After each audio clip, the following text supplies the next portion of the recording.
এই ছেলেটার নাম মনোজ। সে কখনোই চিটিং ছাড়া পরীক্ষায় পাশ করতে পারেনি। আগামীকাল থেকে তার ক্লাস 12 এর ফাইনাল এক্সাম শুরু হবে, সেজন্য সে নকল তৈরি করছে।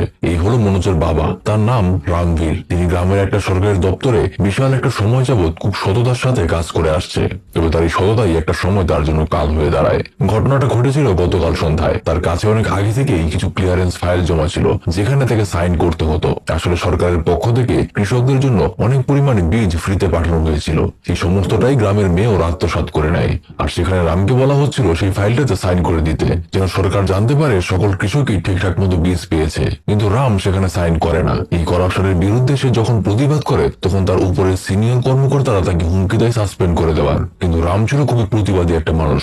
কথায় কথায় সে এতটা রেগে যায় যে নিজের জুতা খুলে সেই কর্মকর্তাকে মারতে শুরু করে। আর এই ঘটনার কারণেই আজকে তার বাড়িতে সাসপেনশন লেটার পাঠানো হয়েছে। তবে রামের রক্ত যতটা গরম ছিল, তার মা তার থেকেও এক ধাপ এগিয়ে। সে ডিরেক্ট তার নাতিকে তার দাদার বন্দুক নিয়ে আসতে বলে। এখানে জানিয়ে রাখা উচিত, আসলে তার দাদা ছিল একজন মুক্তিযোদ্ধা। তার নাতিও ঠিক তেমনটাই করে। আর এটা দেখে রামের স্ত্রী আর ছেলে তাকে আটকাতে চেষ্টা করে, কিন্তু এর মাঝেই পুলিশও সেখানে চলে এসেছে। পুলিশও আবার গ্রামের মেয়রের পক্ষে, তাই তাদের কিছুই করার থাকে না। আজ থেকে মনোজের বাবা রামবীর একজন বরখাস্ত হওয়া সরকারি কর্মচারী। রাতের বেলা রাম জানায় সে হাইকোর্টে যাবে, এই অন্যায়ের বিরুদ্ধে সে মামলা করবে। তো শুরু থেকেই তার স্ত্রী তার এই সততা নিয়ে অনেক বেশি বিরক্ত। সে যদি এখন মামলা করতে চলে যায়, তাহলে সংসার চলবে কি করে? কিন্তু রাম তার সিদ্ধান্তে অটল, তাকে কিছু একটা করতেই হবে। এটা শুনে রামবীরের মা বলে, সেই সংসার চালাতে মনোজের দাদার পেনশন কিন্তু দিতে পারবে না। এটা শুনে মনোজ তার মাকে বলে, এবার যদি সে ইন্টারমিডিয়েটটা পাশ করে ফেলে, তাহলে তার কোথাও না কোথাও একটা চাকরি হয়ে যাবে। চলে আসে পরের দিন। আজকে মনোজের প্রথম ইন্টারমিডিয়েট এক্সাম। এখানে প্রত্যেকে নিজেদের সাথে করে নকল নিয়ে এসেছে। এমনকি তাদের শিক্ষকদেরও কথা একই রকম, তোদেরকে প্রত্যেকবার সুযোগ দেওয়া হয়, তারপরও তোরা ফেল করিস। এই বলে এই পরীক্ষায় তাদের শিক্ষক সরাসরি বোর্ডে উত্তর লিখে দেয়। অর্থাৎ এখানেও করাপশন। কিন্তু হঠাৎ তাদের নতুন ডিসিপি সাহেব এক্সাম হলে চলে আসে। সরাসরি এই ধরনের করাপশন দেখে তিনি অবাক হয়ে যায়। সে তাদের সাথে যখনই কঠোর হবে, তখনই সেখানে কলেজের প্রিন্সিপাল চলে আসে। খুবই আপ্যায়ন করে তিনি তাকে ভেতরে নিয়ে যায় এবং ঠান্ডা মাথায় খুব সুন্দর সুন্দর কিছু কথা বলে অবশেষে তাকে ঘুষ খাওয়ানোর চেষ্টা করে। কিন্তু তিনি ছিলেন খুব সৎ একজন অফিসার। সম্পূর্ণ ঘটনা তিনি ক্যামেরায় ক্যাপচার করে প্রিন্সিপালকে অ্যারেস্ট করে নিয়ে যায়। তারপর নকল না করতে পারার কারণে সেই কলেজের প্রত্যেক ছাত্রই ফেল করে। কয়েকদিন পর মনোজের বাবা রাম তার সাথে হয়ে যাওয়া অন্যায়ের বিচারের জন্য হাইকোর্টের উদ্দেশ্যে রওনা দেয়। মনোজের মা তার সততা নিয়ে কিছু কথা শোনালেও সে রেগে গিয়ে নিজের ভাঙ্গা ব্রিফকেস নিয়ে বের হয়ে পড়ে। কিন্তু যত যাই হোক, ভারতীয় সংস্কৃতিতে স্ত্রীর জন্য স্বামীর ঊর্ধ্বে আসলে কিছুই ছিল না। সে খাবার নিয়ে পিছু পিছু তার ছুটতে ছুটতে তাকে শেষ বিদায়টা জানিয়ে দেয়। রাতের বেলা মনোজ আর তার ভাই খুব আনন্দ করতে করতে বাসায় ফিরে আসে। তাদের মা তার উপর খুবই রেগে আছে, কারণ তার বাবার বিদায়ের সময় তারা ছিল না। কিন্তু সেখানে তাদের কোনো আফসোস নেই। আসলে তারা নতুন একটা কাজ শুরু করেছে। তারা তাদের ভাঙ্গা ট্রাক্টরের ইঞ্জিনটাকে কাজে লাগিয়ে একটা ছোটখাটো যাত্রীবাহী গাড়ি বানিয়েছে। আর সেখান থেকে যাত্রী পরিবহন করে তাদের সারাদিনে বেশ ভালোই রোজগার হয়েছে। পরদিন তারা আবারও কাজে বের হয়। কিন্তু এলাকার সেই মেয়রের নামে একটা বাস ছিল। তাদের এই নতুন পরিবহনের কারণে মেয়রের যাত্রী কিছুটা কমে যাচ্ছিল। তাই কন্ট্রাক্টর এসে তাদের সাথে ঝামেলা শুরু করে দেয়। সেই কন্ট্রাক্টরের সাথে তাদের দুজনের আরো কিছুটা কথা কাটাকাটি হয়। একসময় সে মনোজের বাবার নামে কিছু উল্টাপাল্টা কথা বলতে শুরু করলে মনোজের বড় ভাই ডাইরেক্ট তাকে জুতা পেটা শুরু করে। অবশেষে তাদের সাথে কথায় না পেরে সেই কন্ট্রাক্টর তাদেরকে হুমকি দিয়ে চলে যায়। সেদিন বিকালেই তারা যাত্রী নিয়ে ফিরছিল। হঠাৎ তাদের সামনে পুলিশের গাড়ি তাদেরকে আটকে দেয়। আর পুলিশ তাদের দুই ভাইকে থানায় নিয়ে অন্যায়ভাবে মারতে শুরু করে। এখানেও যখন কনস্টেবল তাদের বাবার নামে বাজে কথা বলে, তখনও তারা দুজন তাদেরকে ছাড় দেয় না। মনোজের প্রতিবাদী কথা শুনে কনস্টেবল তাকে বলে, যা কি করবি কর, তোকে ছেড়ে দিলাম। যদি কিছু করতে না পারিস, তাহলে তোর ভাইকে আর ফিরে পাবি না। কনস্টেবল ভাবে এই ছোট ছেলেটা শুধু বড় বড় কথাই বলতে পারবে, সে কিছু করতে পারবে না। কিন্তু মনোজের মাথায় একটা বুদ্ধি ছিল। তাদের পরীক্ষার সময় যে অফিসার এসেছিল সে ছিল খুবই সৎ। তার মাথায় চলে আসে সেই অফিসারের কথা। সে সরাসরি সেই ডিসিপি দুষ্যন্তের বাড়িতে চলে যায়। এত রাতে তিনি ঘুমিয়ে পড়েছিলেন, তাই দারোয়ান তাকে ভিতরে ঢুকতে দেয় না। বাইরে থেকেই মনোজ চিৎকার করে তাকে ডাকতে শুরু করে। এক সময় সে বাইরে বের হলে মনোজ তার কাছে সাহায্য চায়, কিন্তু সে তাকে সকালে আসতে বলে। আর এখানেই মনোজের রাগ উঠে যায়। সে চিৎকার করে বলতে থাকে, তাহলে সেদিন কেন কিছুটা দেরি করে আসলেন না? তাহলে পরীক্ষায় আমি পাশ করে যেতাম। সেদিন আপনার ইমানদারি ছিল, আজ আপনি ইমানদারি কোথায় গেল? এই কথা শুনে দুষ্যন্ত সাহেব বাইরে চলে আসেন। তারপর তার কাছে সমস্ত ঘটনা শুনে তাকে নিয়ে পুলিশ স্টেশনে যায়। থানার ভিতরে গিয়ে সে প্রথমে জিজ্ঞাসা করে, এই ছেলেদের কেন আটকে রেখেছো? এদিকে থানার কনস্টেবল আগে থেকেই খবর পেয়ে সে মিথ্যা একটা গল্প সাজিয়ে রেখেছে। আজ নাকি বাজারে ঝামেলা করে ওর বড় ভাই এই ব্যক্তির পা ভেঙে দিয়েছে। কিন্তু দুষ্যন্ত সাহেব বুঝতে পারে এটা সম্পূর্ণ বানোয়াট গল্প। তাই সে একটা লাঠি নিয়ে খোরা সাজা ব্যক্তির পায়ের উপর আঘাত করে। আর ভয়ে স্বাভাবিকভাবে সে দৌড়ে চলে যায়। এখানে প্রমাণ হয়েই যায় যে এটা সম্পূর্ণ বানোয়াট ঘটনা। তারপর মনোজ আর তার ভাইকে সে বাড়ি চলে যেতে বলে। তারা দুজন দুষ্যন্ত সাহেবকে ধন্যবাদ জানিয়ে বাড়ি চলে যেতে শুরু করে। রাস্তায় হাঁটতে হাঁটতে মনোজ দুষ্যন্ত সাহেবের বেশ প্রশংসা করে। কিছুক্ষণের মধ্যেই তিনি গাড়ি নিয়ে তাদের পাশে এসে থামে। সে তাদেরকে গাড়িতে উঠতে বলে, নিজেই সে তাদেরকে গ্রামে ছেড়ে দিয়ে আসবে। গাড়িতে উঠে মনোজ শুধু তার দিকেই তাকিয়ে থাকে। সে তাকে নিজের ইন্সপিরেশন হিসেবে মেনে নিয়েছে। দুষ্যন্ত সাহেবও তার বেশ কিছু প্রশংসা করে। সে জানায় তার মধ্যে বেশ ভালোই সাহস আছে। দুষ্যন্ত সাহেব গাড়ি চালাচ্ছেন আর হাসছেন। তাদেরকে বাড়ি পৌঁছে যখন তিনি চলে যাবেন তখন মনোজ তাকে জিজ্ঞাসা করে, স্যার, আমি আপনার মতো হতে চাই, আমাকে বলে দিন কি করলে আমি আপনার মতো হতে পারবো। সে সোজা শুধু একটাই উত্তর দেয়, সেটা হলো চিটিং করা ছেড়ে দিতে হবে। এতটুকু বলেই সে হাসতে হাসতে চলে যায়। কিন্তু এই কথাটাই মনোজের মনের ভিতর একদম ভালোভাবে গেঁথে যায়। ফলে পরবর্তী বছর মনোজ নিজের মন থেকে লেখাপড়া করে। আর এদিকে যেমনটা হওয়ার ছিল ঠিক তেমনটাই হয়। অন্যায়ের বিরুদ্ধে কথা বলার কারণে দুষ্যন্ত সাহেবের ট্রান্সফার হয়ে যায় অন্য আরেক জায়গায়। গ্রামে আবারও করাপশন শুরু হয়। আর এবার সবাই আবার আগের মতো নকল করতে শুরু করে। কিন্তু শুধুমাত্র মনোজ নকল না করে নিজের যোগ্যতায় পুরো পরীক্ষাটা দেয়, যার কারণে পুরো কলেজের সবাই ফার্স্ট ডিভিশন পেলেও সে একাই শুধু থার্ড ডিভিশন পায়। মনোজের এখন একটাই লক্ষ্য, যে করেই হোক তাকে ডিএসপি অফিসার হতে হবে। আর এদিকে সংসার ধরে রাখার জন্য মনোজের মাকে গরু বাছুরগুলি বিক্রি করে দিতে হয়। আর এদিকে তার বাবা এখনো ন্যায় বিচারের জন্য কোর্টে কোর্টে ঘুরে বেড়াচ্ছে। এভাবে আরো অনেকটা সময় পার হবার পর মনোজ যেদিন বিএ পাশ করে বের হয়, তার দাদি তাকে ঘরে ডেকে আনে। তিনি তার জমানো পেনশনের সকল টাকা মনোজকে দিয়ে বলে, যা তোর লক্ষ্য পূরণ করতে যায়, একদিন পুলিশের পোশাক পরে তবেই বাড়ি ফিরবি। মনোজ আনন্দে তার দাদিকে জড়িয়ে ধরে। আজকে এসে শহরের দিকে রওনা হয়েছে তার লক্ষ্য পূরণ করার উদ্দেশ্যে। সবাইকে বিদায় জানিয়ে সে বাসে উঠে পড়ে। মনোজ খুবই সহজ সরল একটা ছেলে, তাই যার সাথেই দেখা হয় তাকেই সে তার স্বপ্নের কথা বলে। এভাবে একটা যাত্রা শেষ করে সে পৌঁছে যায় গোয়ালিয়র নামের একটা জায়গায়। তবে যাত্রায় কখন যে সে ঘুমিয়ে পড়েছিল তা সে নিজেও জানে না। কিন্তু ঘুম থেকে উঠে সে নিজের ব্যাগটাকে আর কোথাও খুঁজে পায় না, যেটার মধ্যে তার জামা কাপড় এমনকি দাদির সমস্ত পেনশনের টাকাও ছিল। কন্ট্রাক্টরকে জিজ্ঞাসা করলে সে জানতে পারে তার পাশে যে মেয়েটা বসেছিল তার ঠিক আগের স্টপে সে ব্যাগটা নিয়ে নেমে পড়েছে। কন্ট্রাক্টর তো জানে না যে এটা কার ব্যাগ। এটা শুনে মনোজ যেন দিশেহারা হয়ে পড়ে। কোথায় সে তার টাকা খুঁজে পাবে? উপায় না পেয়ে সে একটা স্থানে চুপ করে বসে থাকে। দিন থেকে রাত হয়ে যায়।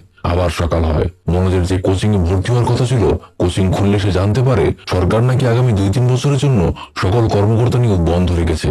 দেশের অর্থনৈতিক অবস্থা এখন খুবই খারাপ। অর্থাৎ মনোজের শেষ আশাটাও যেন ভেঙে গেল। এভাবেই মনোজ 2 দিন না খেয়ে রাস্তায় রাস্তায় কাটিয়ে দেয়। আজ 3 নম্বর দিন, আর তার কোনোভাবেই তার ক্ষুধার জ্বালা সহ্য হচ্ছে না। পাশের একটা হোটেলে গিয়ে সে হোটেলের মালিকের কাছে বলে সে কাজের বিনিময়ে খাবার খেতে চায়। আর অবাক করার মতো বিষয়, লোকটা তার এক কথাতেই তার খাবারের ব্যবস্থা করে দেয়। খাবার দেওয়ার সাথে সাথে 2 মিনিটের মাঝে সে পুরো প্লেট শেষ করে ফেলে। আর এই ঘটনা তার সামনে বসে প্রীতম নামের একটা ছেলে দেখছিল। এভাবে পাগলের মতো খাচ্ছে দেখে সে অনেক অবাক হয়ে যায়। খাবার দেওয়া শেষ করে মনোজ এবার হোটেল মালিককে তার কাজের কথা বলে। খাবারের বদলে সে কিছু কাজ করে দিতে চায়, কিন্তু হোটেলের মালিক বলে তার কাজের কোনো দরকার নেই, এটা সে তাকে এমনি দিয়ে দিয়েছে। আর এই বিষয়টা মনোজের খারাপ লাগে। সে কখনো কারো দয়ায় চলতে চায় না, তার নিজের একটা আত্মমর্যাদা আছে। সে জোরাজোরি করতে থাকে যেন মনোজকে দিয়ে এই খাবারের সমপরিমাণ কাজ সে করিয়ে নেয়। আর তখনই পেছন থেকে প্রীতম তাকে বলে, আরে চিন্তা করো না, তোমার টাকা আমি দিয়ে দিব।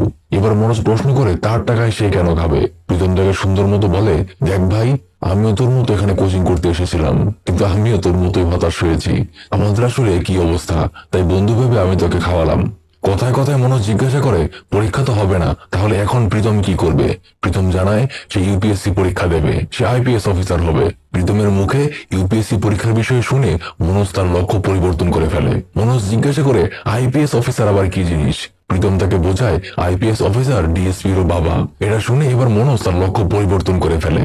এখন তার লক্ষ্য ডিএসপি নয়, সোজা আইপিএস অফিসার হওয়া। সে প্রীতমকে অনেক রিকোয়েস্ট করতে শুরু করে তাকে দিল্লিতে নিয়ে যাওয়ার জন্য। সে সেখানে তার সাথে থেকে কাজ করে তার ঋণ পরিশোধ করে দেবে। কিন্তু মনোজকে দেখে প্রীতমের বিশ্বাসই হচ্ছিল না যে ছেলেটা ইউপিএসসি পরীক্ষা সম্পর্কেই জানে না, সে কিভাবে ইউপিএসসি পরীক্ষার জন্য রাজি হয়ে যাচ্ছে। এখন যারা জানেন না তাদের জন্য বলি, ইউপিএসসি পরীক্ষা হলো বাংলাদেশের বিসিএস পরীক্ষার সমমর্যাদার। আশা করি কিছুটা রিলেট করতে পারছেন। যাই হোক, এদিকে মনোজের জোরাজোরির কারণে প্রীতম শেষ পর্যন্ত তাকে নিয়ে যেতে রাজি হয়। দিল্লিতে পৌঁছে রং বেরঙের মানুষ আর বিভিন্ন নতুন নতুন বিষয় মনোজের চোখ ধাঁধিয়ে দিচ্ছিল। এমন পরিবেশ সে আগে কখনো দেখেনি। নিজেদের জন্য একটা ব্যাচেলর রুম সে ঠিক করে। প্রীতম মনোজকে নিয়ে চলে যায় তাদের এক বড় ভাইয়ের কাছে। এই হলো সেই বড় ভাই, যার নাম গৌরী। সবাই তাকে গৌরী ভাইয়া নামেই ডাকে। এই পর্যন্ত সে 5 বার ইউপিএসসি পরীক্ষা দিয়েছে এবং অনেকবারই সে ভাইবা পর্যন্ত পৌঁছাতে পেরেছে, কিন্তু ভাইভাতে আর পাশ করতে পারেনি। সে সামনে থাকা সকল ছাত্রদের বোঝাচ্ছিল যে ইউপিএসসি পরীক্ষা একটা সাপ লুডো খেলার মতো। কোনো এক জায়গায় ফেল করলেই আবার একদম নতুন করে রিস্টার্ট করতে হয়। প্রতি বছর 2-3 লাখ স্টুডেন্ট এই পরীক্ষা দেয়, তার মধ্যে কেবলমাত্র 20 থেকে 25 জনই আইপিএস অফিসার হয়ে বের হতে পারে। এই বিষয়টা মনোজকে ভাবিয়ে তোলে, কিন্তু এসব শুনেও সে একদমই দমে যায় না। এই মুহূর্তে তার সবচেয়ে বড় সমস্যা হলো তার কাছে একদমই টাকা নেই। তাই সে আস্তে হাত তুলে গৌরী ভাইয়াকে বলে যে তার একটু টাকার সমস্যা ছিল, যদি সেটা কাজের ব্যবস্থা করে দিতে পারে তাহলে তার থাকা খাওয়া নিয়ে আর কোনো চিন্তা হতো না। গৌরী ভাইয়া জানায় সে নিজে যখন প্রথম এখানে এসেছিল তখন 3 বছর সে টয়লেট পরিষ্কার করার কাজ করেছিল। মনোজ জানায় সেও টয়লেট পরিষ্কার করতে পারবে, এতে তার কোনো সমস্যা নেই। তখন গৌরী ভাইয়া বলে তাহলে তাকে সেই ব্যবস্থা সে করে দিতে পারবে। তো এখন মনোজের একটা কাজের ব্যবস্থাও হয়ে গেল। বেতন মাসে মাত্র 280 টাকা, আর থাকা খাওয়ার ব্যবস্থা সেই কর্তৃপক্ষই করবে। মনোজ এতে খুব খুশি হয়ে যায়। এভাবে সবকিছু স্বাভাবিকভাবেই চলছিল। আজকে গৌরী ভাইয়ার রিটেনের রেজাল্ট চলে এসেছে, আর এটাই গৌরী ভাইয়ার লাস্ট পরীক্ষা ছিল।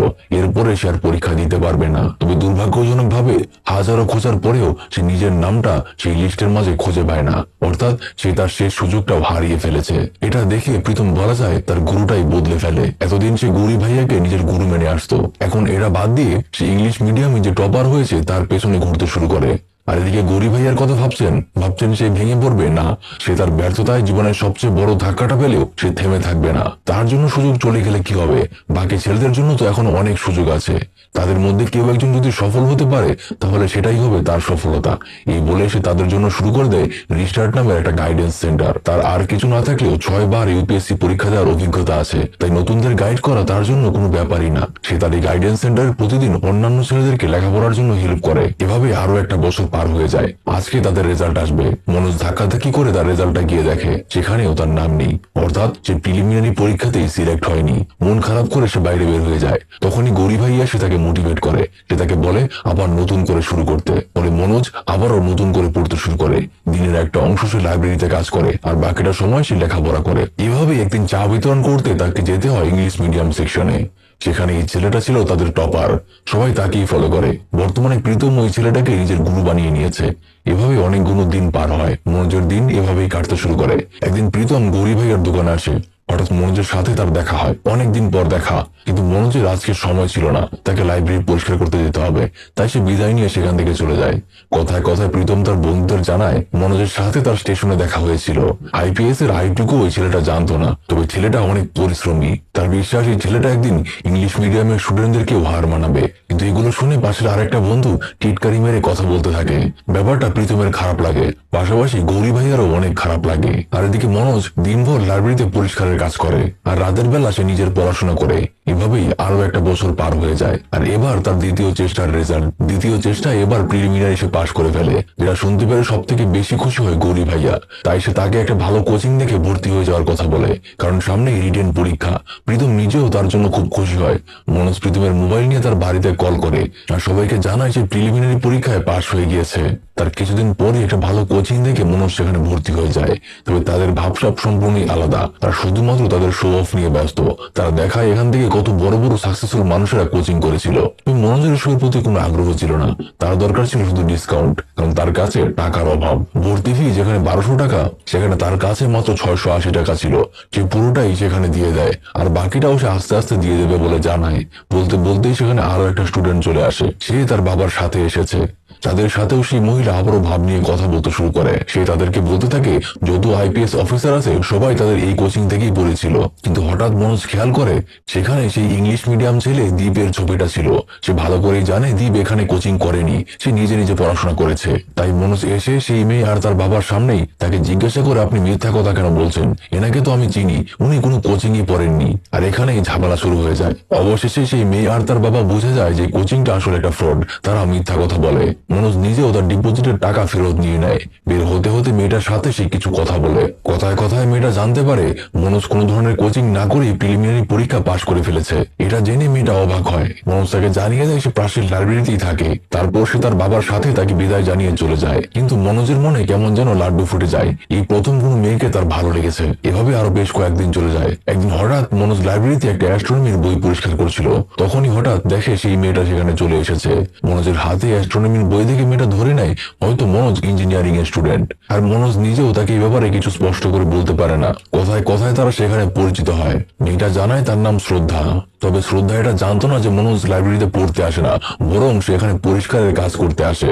শ্রদ্ধা ধরেই নিয়েছিল মনোজ একটা ইঞ্জিনিয়ারিং এর স্টুডেন্ট আর লাইব্রেরিতে সেখানে পড়াশোনা করতে আসে, কিন্তু আসলে মনোজ ছিল আর্টস এর স্টুডেন্ট আর লাইব্রেরিতে সে আসতো পরিষ্কার পরিচ্ছন্নতার কাজ করতে। একদিন কোচিং এর ক্লাসে মনোজ আর শ্রদ্ধা একসাথেই বসেছিল। তখন তাদের নতুন স্যার এসে নিজের পরিচয় করিয়ে দেয়। ক্লাসের সকল ছেলে মেয়েদের মধ্যে সে মনোজকে আলাদা করে বাহবা জানায়, কারণ সে তার ক্লাসের এক্সামে টেরোরিজমের উপর খুব সুন্দর করে একটা গুছিয়ে লেখা লিখেছিল। আর এখানেই ধীরে ধীরে শ্রদ্ধার সাথে মনোজের একটা বন্ধুত্বপূর্ণ সম্পর্ক গড়ে ওঠে। তারা এখন প্রায়ই একসাথে সময় কাটায়।